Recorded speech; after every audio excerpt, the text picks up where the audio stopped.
sísmicos, el caso Noruega.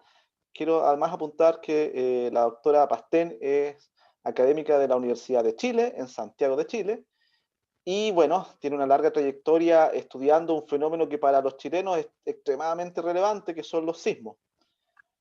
Así que esperamos conocer otra realidad a través de su presentación, que hay más sismos fuera de Chile, y para mí es sorprendente escuchar que en Noruega los hay. Así que por favor, Denise, el tiempo es tuyo. Son 25 minutos más 5 de preguntas.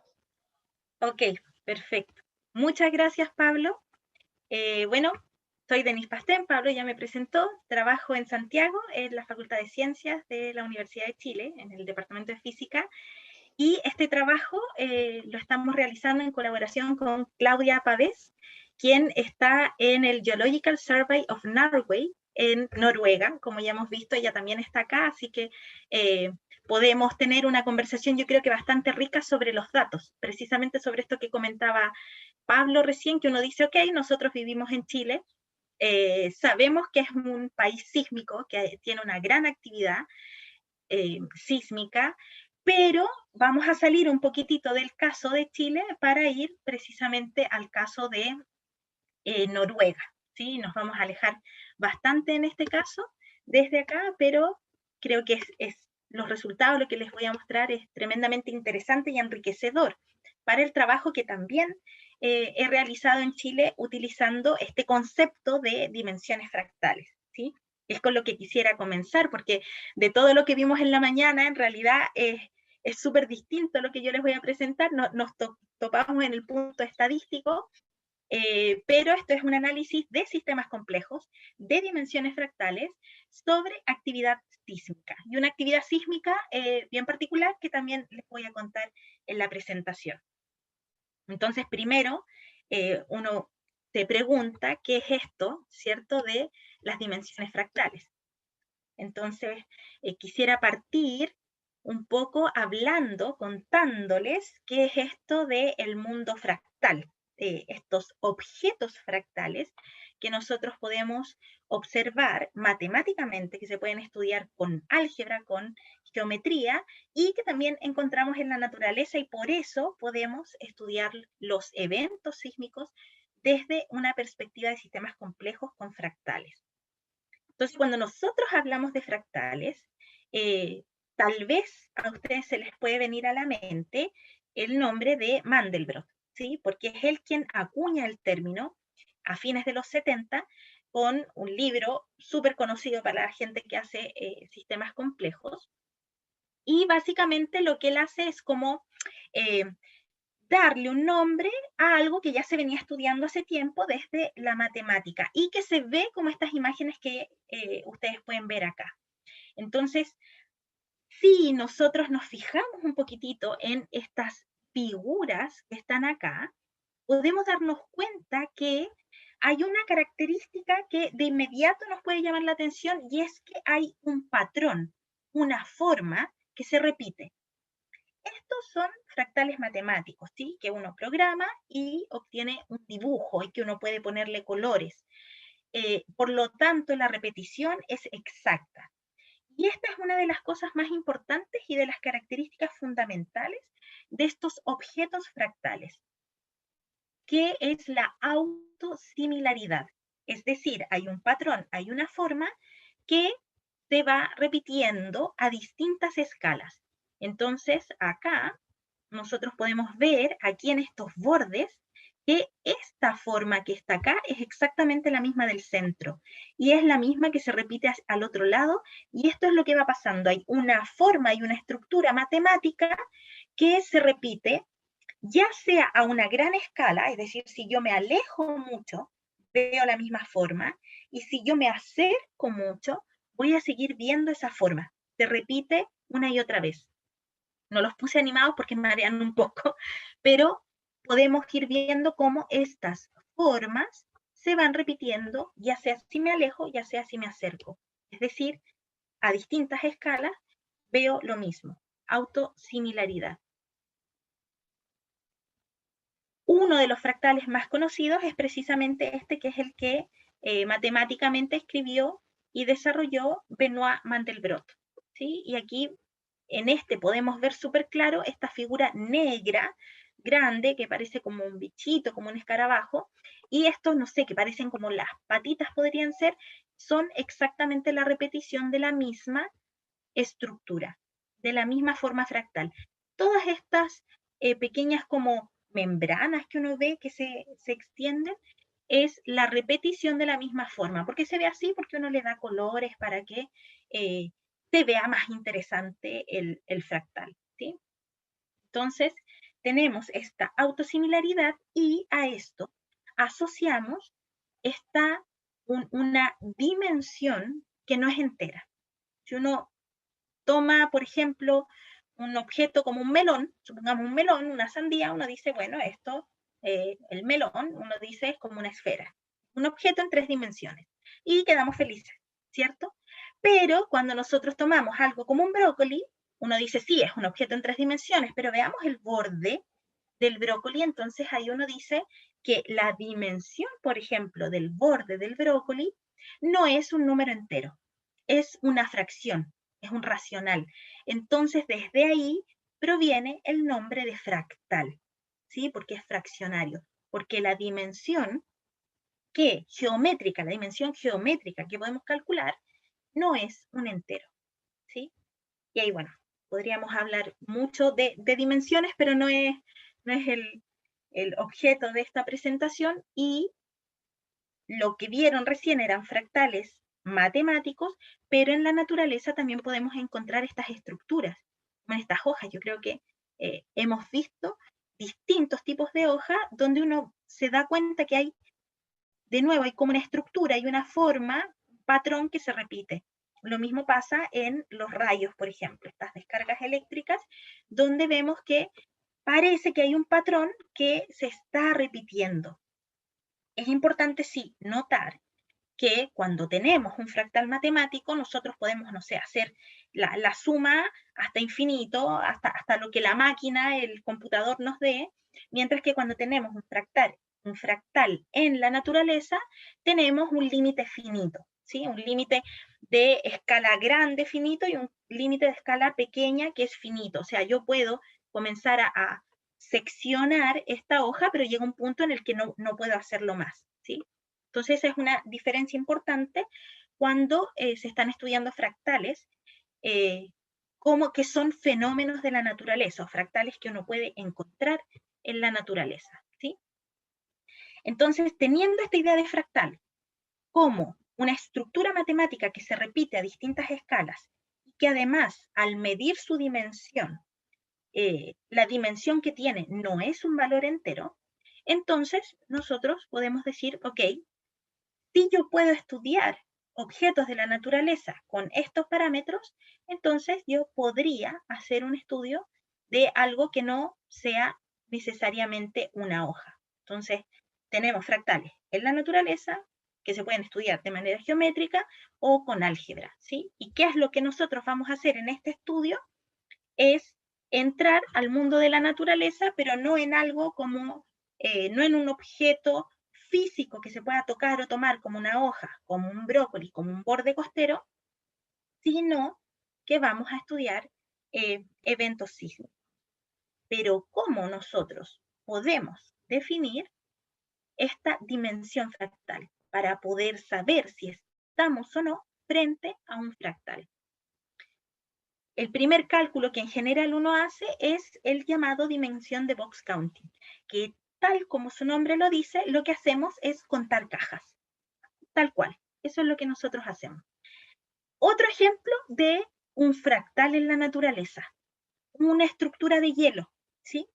Puede ser también un copo de nieve, que tiene una estructura fractal también, pero aquí vemos nuevamente un patrón que se repite y yo puedo decir, quisiera saber si esta estructura tiene características fractales. Cuando lo miro, yo digo, parece que sí.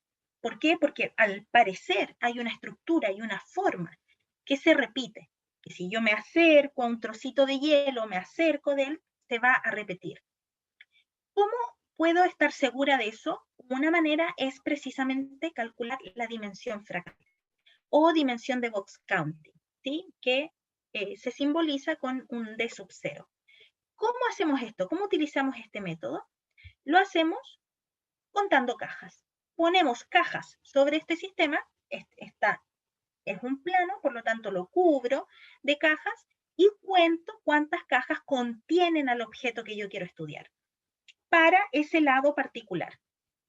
Luego, sigo haciendo esto para otro tamaño y así sucesivamente.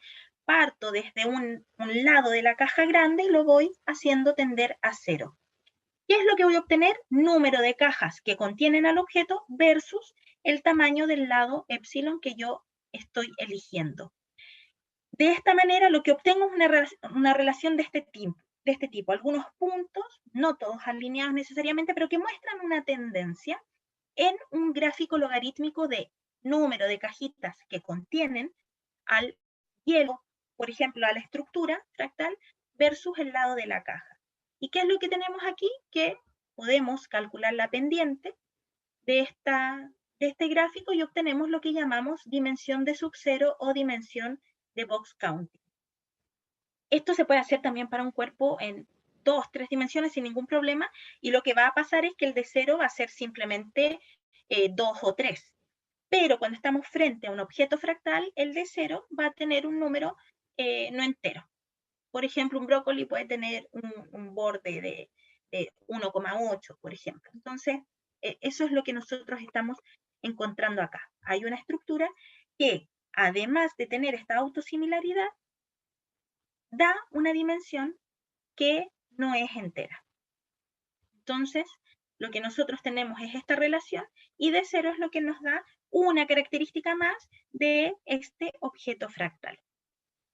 Ahora, la dimensión fractal en sí misma solo nos ayuda a decir si estamos frente a un objeto fractal o no, pero hay estructuras más interesantes que podríamos encontrar dentro de estos fractales. Aquí, por ejemplo, este es un fractal matemático, es una estructura como de una flor que se ha construido, pero yo lo que les he dicho es que aquí hay distintas escalas, que a distintas escalas se repite una estructura.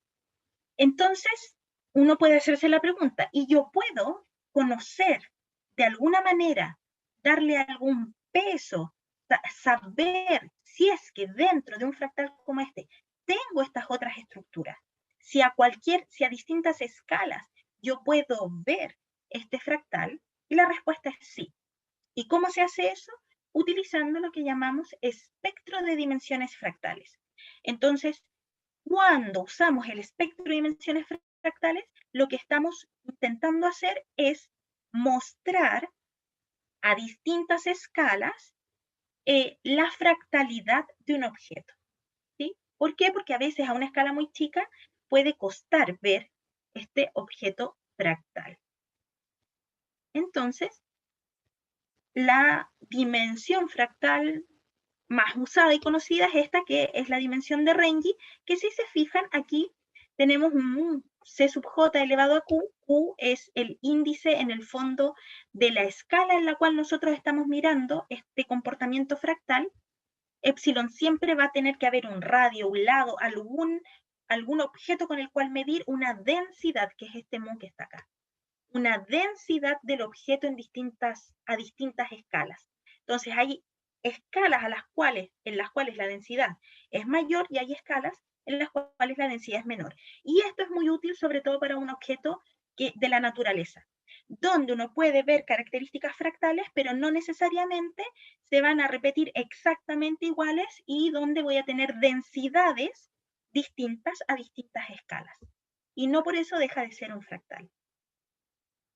Entonces, utilizando esta dimensión de Renyi, ese mu de C, que uno estaba en la expresión anterior, se calcula precisamente aquí como esto es una esfera o un círculo, dependiendo en qué dimensión, está en 2 o en 3 dimensiones lo que estemos calculando, y aquí nosotros calculamos y medimos esta densidad de puntos de esta estructura fractal, si está ahí presente o no, ¿sí? Entonces con esto nosotros podemos construir un espectro de dimensiones fractales. ¿Qué es eso? que no solo calculo un D sub 0, sino que puedo calcular un D sub 2, un D sub 3, 4, 5 o con valores negativos. Ya sea positivo o negativo el Q, lo que hace es indicarnos en qué escala estamos mirando este fractal, ¿sí? Entonces, un ejemplo es esta hoja, donde precisamente nosotros decimos, bueno, esto parece que se está repitiendo, esta estructura que tiene acá, pero evidentemente como es de la naturaleza un objeto que yo no construyo con una ecuación, no necesariamente es exactamente igual y tengo densidades que varían. Entonces el espectro de dimensiones fractales muestra, saca a la luz estas particularidades. Ahora, esto nosotros lo aplicamos a un set de datos bien particular, que es sismicidad local medida entre el año 2000 y 2019 en el sur de Noruega. Entonces aquí nosotros tenemos este mapa donde podemos ver que el tamaño de los circulitos nos indican la magnitud, y es bien interesante aquí ver las características de la sismicidad para luego poder interpretar lo que es la dimensión fractal. Entonces, las magnitudes que hay acá son bajas o intermedias. No hay grandes terremotos como uno vive acá en Chile, y aunque ustedes no lo crean, Noruega registra una gran sismicidad, una sismicidad alta en comparación a lo que ocurre en Europa del Norte. Y otra característica súper importante es que es solo intraplaca. Acá cuando yo he hecho este estudio, lo hemos hecho en sismicidad acá en Chile, pero es complejo porque se mezclan los tipos de sismicidad, mientras que acá estamos total y completamente seguras, Claudillo, que esto es intraplaca, entonces sabemos el origen sísmico de este catálogo, ¿sí? Y está súper bien estudiada la zona, entonces se sabe que un terremoto de magnitud 5 se da cada 8 o 9 años, o un evento ya más grande, magnitud 6, está mucho más alejado en el tiempo, entre 90 y 100 años, más o menos.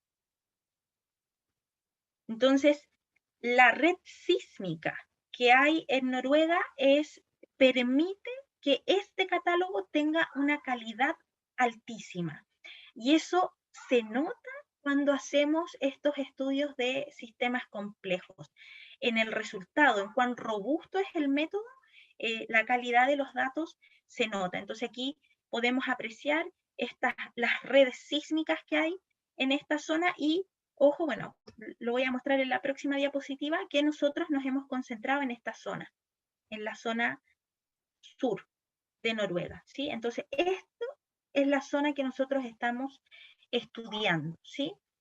Aquí tenemos las coordenadas y son 3.528 eventos, y ojo que las magnitudes son entre 0 y 3,8, es decir, son magnitudes bajas e intermedias, pero la calidad del dato es tan bueno que podemos usarlas todas. No hemos hecho un filtro de los datos, solo el único filtro es saber que son intraplaca lo que estamos estudiando, ¿sí?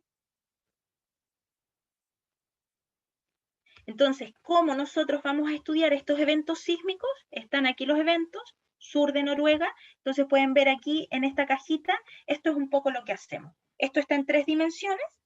¿Qué es lo que hacemos nosotros? Tomamos celdas cúbicas. Y en estos espacios, nosotros vamos, se aumenta el tamaño, perdón, en este caso nosotros tomamos esferas de un radio épsilon y los vamos haciendo crecer. Y entonces vemos la densidad de puntos que hay en distintas zonas. ¿Para qué? Para construir un espectro de dimensiones fractales. Esto también quisiera decir que revisamos la dimensión de box counting para saber que realmente tiene una dimensión fractal, pero lo que nos interesa es seguir la evolución temporal del espectro de dimensiones fractales. Es decir, nosotros tenemos datos entre el 2000 y el 2019 y vamos tomando ventanas de datos que tienen distintos tamaños. Voy a mostrar los resultados ahora. Tenemos estas ventanas de datos, calculamos el espectro de dimensiones fractales y lo vamos moviendo en el tiempo, ¿sí? Para ver cómo evoluciona este espectro. ¿Por qué el espectro? Porque a diferencia del método de box counting, que toma cajas y cuenta cajas con puntos, el espectro ve la densidad de puntos por zona. Es distinto. Entonces, les voy a mostrar los resultados que hemos obtenido hasta ahora.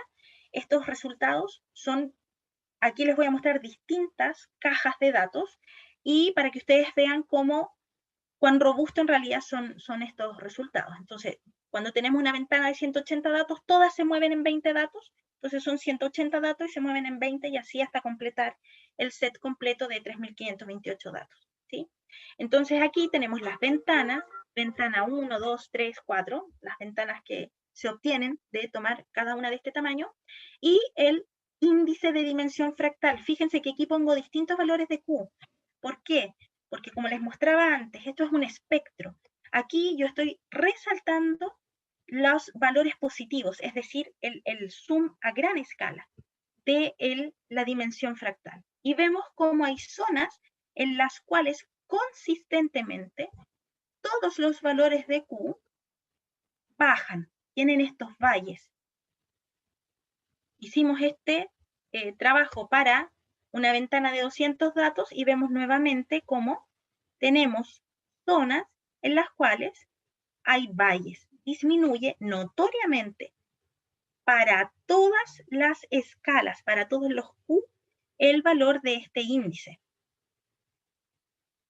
En una ventana un poco más grande, 240 datos, seguimos identificando al menos 5 valles profundos, y esto permanece incluso con ventanas de datos más grandes, ¿sí? 300 datos y 400 datos, donde aquí se suaviza un poco el espectro, pero siguen apareciendo estos valles.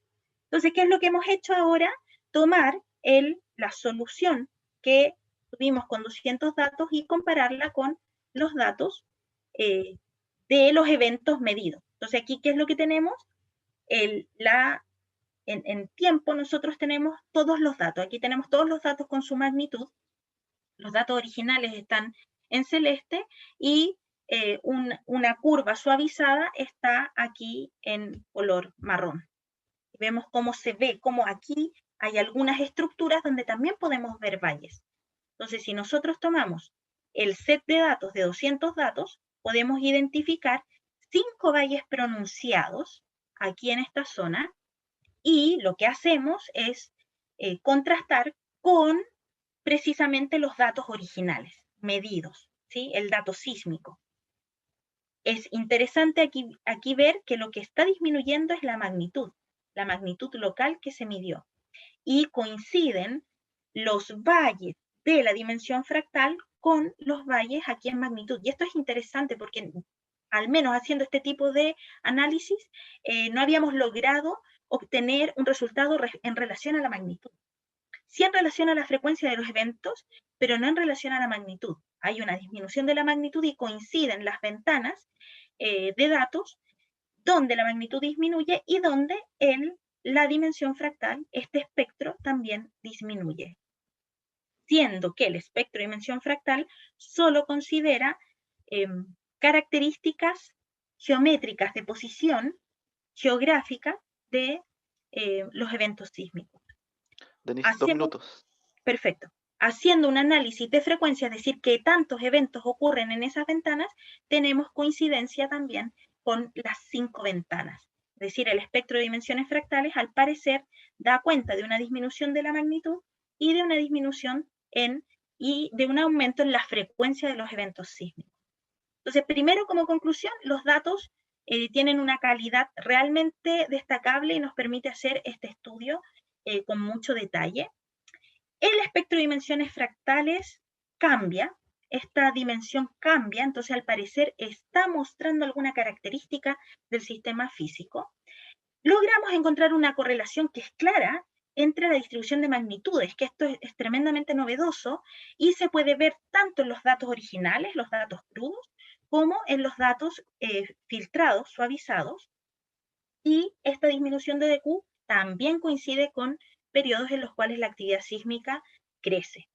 yo quisiera poner esto porque este es un trabajo que estamos recién iniciando con Claudia y los resultados en realidad nos entusiasman muchísimo. Entonces lo que quisiéramos es expandir este estudio a otros eventos sísmicos que tengan otro origen y poder estudiar más análisis, más características físicas de los eventos sísmicos que puedan estar relacionados con el cambio entre esta dimensión fractal. ¿Sí?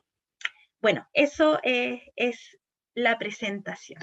Muchas gracias por escuchar. Muchas gracias, Denise, por la excelente charla. Y a continuación tenemos tiempo tenemos al menos 6 minutos de preguntas, así que por favor.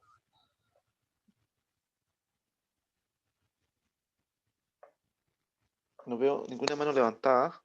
Eugenio, por favor.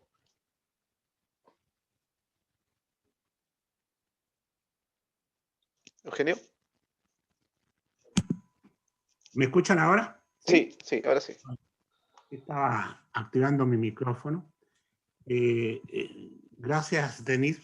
Tengo un par de preguntas, una que tal vez es semántica y la otra es relativa a los datos. En la parte semántica, cuando tú te refieres a sismicidad intraplaca, ¿es lo mismo que llamamos acá de fallas? No. No, Bueno, no igual Claudia puede responderte mucho mejor eso, pero yo entiendo que no necesariamente son la misma. A ver, hay bastante sismicidad, al menos en el caso de Noruega, hay bastante sismicidad intraplaca que está relacionada con un ciclo natural sísmico relacionado con falla. Pero también hay mucha sismicidad intraplaca que está relacionada, por ejemplo, con el rebote postglacial, que en ese caso ya entraríamos a discutir términos un poco más geológicos. También está relacionada con infiltración de fluido y, por supuesto, está relacionada con procesos de estrés tectónico. ¿Sí? Pero no tiene que ver con la subvención nuestra, por ejemplo. Nada que ver. No. En este caso, en el caso de Chile, por supuesto, hay que distinguir entre sismicidad intraplaca y entre sismicidad interplaca. Pero en este caso, al menos la zona que nosotros estamos estudiando, es solamente sismicidad en una región continental que es sumamente estable. Hay un campo de estrés compresional que es bastante bajo, pero no alcanza, por supuesto, los niveles de estrés en un caso interplaca. Por lo tanto, no es comparable. Ya. Entonces, pregunto la otra, que tiene que ver con los datos mismos. No me formé una idea de cuál es la densidad de datos. Por ejemplo, con algún filtrado de magnitud sobre 3.0 o algo así, ¿cuál es la cantidad de sismos por año?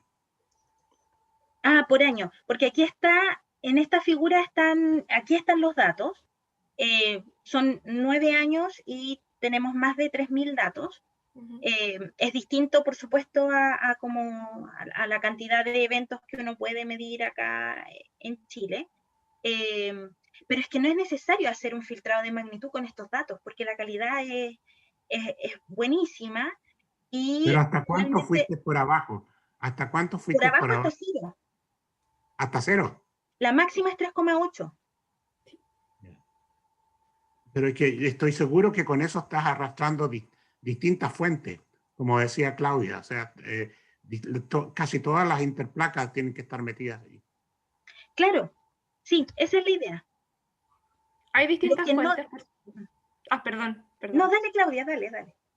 Hay distintas fuentes de sismicidad, pero en este caso consideramos que todos los orígenes de sismicidad que están relacionados con esta ruptura en una placa que es bastante estable son considerados como sismicidad intraplaca. Ahora, por ejemplo, un filtro importante que se realizó al analizar estos datos fue eliminar lo que es sismicidad inducida. Porque al ser la magnitud tan baja, es muy obvio que uno podría considerar sismicidad que es inducida. Sin embargo, en el sismograma es muy fácil eliminar la sismicidad que es producto de industria, por ejemplo, o de distintos tipos de trabajo humano. Perfecto, Entonces, en ese caso consideramos solamente sismicidad natural intraplaca y el resto se filtra.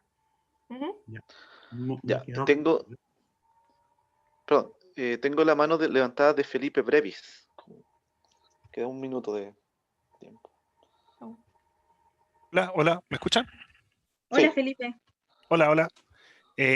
Muchas gracias por su presentación, profesora, muy didáctica también. Y tengo dos preguntas, pero creo que voy a alcanzar a hacer una. Mi pregunta es, ¿cómo hacen las cajitas? Algo mencionado, unas esferas, ¿son pedacitos como de corteza de una esfera? No, me pongo en un centro y las hago crecer. Ah, ya. Porque también me imagino como van recorriendo longitudes, pero igual eso, como estamos en una esfera achatada, me imagino que no es lo mismo recorrer linealmente la longitud o la latitud que hacerlo de forma esférica. Claro, exacto. Por eso yo cambio todo esto a kilómetros y me planteo que así como está esta imagen a la derecha, es como que esto yo lo hago crecer. Me pongo en un punto y lo hago crecer y lo expando.